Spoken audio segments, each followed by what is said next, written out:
Hey everybody, this is cabin 10805. This is an inside accessible cabin. As you see, a nice wide door.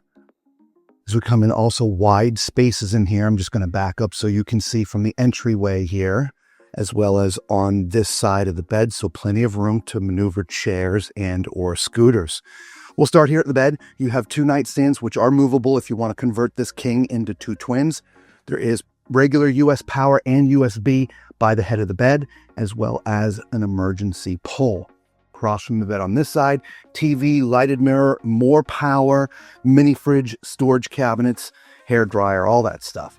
Over here's your closet. There's just two of them hanging, safe drawers, and on this side, hanging in a shelf, or you can put that shelf up and there's more hanging down there. Remember, this is an accessible cabin, so it has a zero clearance bathroom, meaning you can roll right in.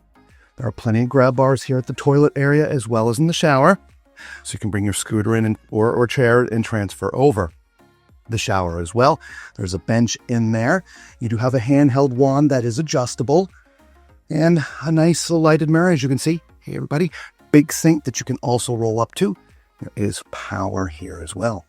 So there is your inside accessible cabin.